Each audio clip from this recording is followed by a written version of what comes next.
toddobaadkii hore ayay ahayd markii duufaanta Gaati ay ku dhufatay deegaano ku teedsan xeebaha Puntland ee Soomaaliya. Dabaylihii iyo roobabkii xoogganaa ee halka ku dhuftay ayaana dhaliyay khasaare isugu jira naf iyo maal, iyadoo xafiiska qaramada midoobay ee arrimaha bini'aadanimada uu dadka halka ku barakacay ku qiyaasay 42,000 oo qof. Koox wariyaal ah oo u shaqeeya idaacado iyo TV-yo maxalli ah ayaa safar dhulka iyo badaba isugu jira oo 25 saacadood qaatay ku tagay deegaano waa deegaanada Hurdiyo iyo Xaafuun oo ah deegaanada ay duufaantu sida baan u saameysay. Maxamed Xasan Dhalo waa wariye ka shaqeeya Radio Daljir oo ah idaacad maxalli ah, waxa uu kamid ahaa kooxda wariyaasha ee halka tagay. wixii uu indhihiisa ku soo arkay intii ay socdeen iyo markii ay deegaanadaasi gaareen ayuu uga waramay wariyaha BBC Axmed Nagaash.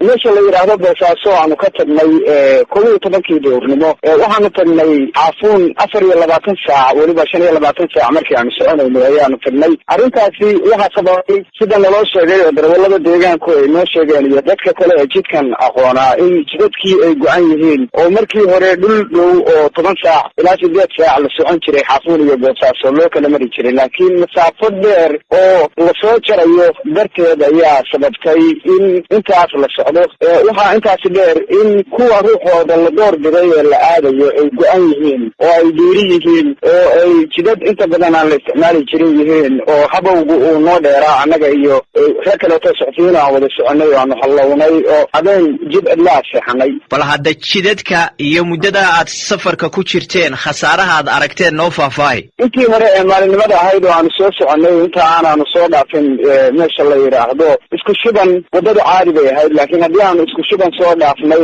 oo ay habeenimo gashay waxa jidkaas aanu kala kulannay dhiiri oo gawaarida keliya ee deegaankaasi tegaya waa gawaarida foorwiilka ee ridootada leh sida loo yaqaano ama gaadiidka labada candoole. gawaarida markaan wadanay oo laangiriso lahayd oo weliba kuwa Soomaaliya laga isticmaalo kuwa ugu xoog weyn ayaa gelayay jidka. dhiiri ayaan la kulannay, meel ilaa ayaanu habeenkii seexanay. subaxii haddii aanu kacnay annaga oo waan sii habownay mar kale gaadiid kale oo habow ayaanu ishalay kulligaya waanu isla habownay. arrintaasi wadooyinka ayaa sababayay subaxnimadii dadkii reer guraaga ahaa iyo deegaankii Xaafuun meel 80 kilomitir jirta marka aanu marayno ayaana waxaanu soo galnay dad badan oo anagu aan habeenimada dhaafaynay, laakiin subaxnimada aanu shalay oo duufaantii xoolaha ka laysay dad guriyihii ka guuraya oo 3 neef iyo 4 neef wata oo waxay leeyihiin arigayga oo dhan baa guriga ku dhintay oo uurxumaan uga guuraynaa oo oodan maba eegan karo ama urkoodaanu ka cararaynaa oo labada neef meel aanu la aadno garanayno oo meel ay u socdaan aan garanayn. xaalad noocaas ayaan jidka ku soo aragnay. wax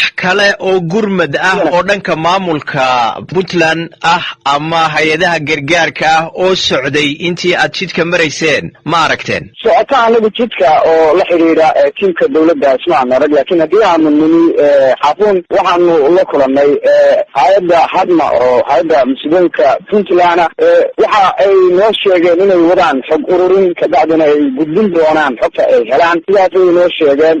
sidoo kale gudoomiyaha gobolka Karkaar ee Puntland ayaa naloo sheegay oo qardho ka dhigis yahay inuu soo gaaray Xaafuun oo kulamo iyo kula jiro. marka waxaa naloo sheegay tiimka dawladda inay xog ururin sameynayaan ka bacdina qeyladaan la sameynayo, laakiin arrinta meesha ka muuqata ayaa waxa ay tahay mid aad dareemaysid dad xoolihii leedeen guryihii ka dhimeen idla jooga raashinkii wixii dabayshu qaadanaha wixii kala qoyeen oo cid weli gargaar soo gaarsiisay aysan jirin.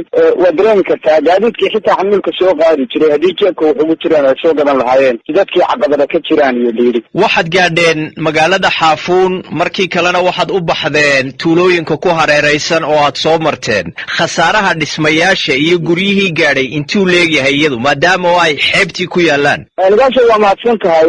Xaafuun haddaanu nimi dadka si toos ah aanu ula kulmaynay waxa ay noo sheegeen khasaaraha meesha soo gaaray waxa ugu cuslaa sida lay sheegay 8 nin oo ajaanib oo Yemani ayaa waxa la saaray dooni la saaray oo Yemen loo doofiyay. mid kamid ah Soomaalida halka ku dhintay waa la aasay oo familkiisi iyo Muqdisho ka yimid ayaanu halka kula kulannay. sida naloo sheegay dooni afka u taalo oo gambisan oo xaggii hooseyn jirta ee sarreysa ayaa naloo sheegay in hal meeda ku jiro oo ilaa iminka aan laga soo saarin. haddii aan mas'uuliyiintii wax ka weydiin wax naloo sheegay cidda kaliya ee soo saari karta inay tahay wiish la adeegsado, wiishkiina wadada soo mara ma haysto. marka arrinta nololeed u badbaaday sidaas u jirtaa. doonyaha iyadu tiradooda waxaa naloo sheegay ku dhawaad 9 doonyood. waxaa naloo sheegay saxiimadaho aan tiro lahayn. hay'adda hadma oo kaleto waxaa noo sheegtay in ka badan 70 inay diiwaan geliyeen. xaafuun guryaheedii oo dhan baa dhulka yaal, goobihii ganacsiga iyo caafimaadka iyo waxbarashada. waxaa dareemaysaa dadkii daarahoodii markay dumeen jiingadii dusha kasoo duushay ayaa dib loo taagayaa si loo harsado oo gabdhaad laga dhiganaya. isgaarsiinta ayaa goonayd oo meesha iyaduna ka maqnayd. dhammaan deegaamada ku dhow dhawaatooyinkeeda ayaa dhacay marka laga reebo meesha la yidhaahdo meel u jirta ilaa 40 kilomitir oo markii 1 kilomitir la lugayo ateenadeeda la helayay. waxaanu tagnay deegaan la yidhaahdo Karduush oo isagana sidaasi oo kaleeto la qabay dhibta xaafuun oo dadkii ay banaanka fadhiyeen daarihiina ay dugsanaayeen. kaasi waxa uu ahaa Maxamed Xasan Dhalo oo ka shaqeeya Radio Daljir. waxa uu waramayay wariyahayaga Axmed Nagaashe.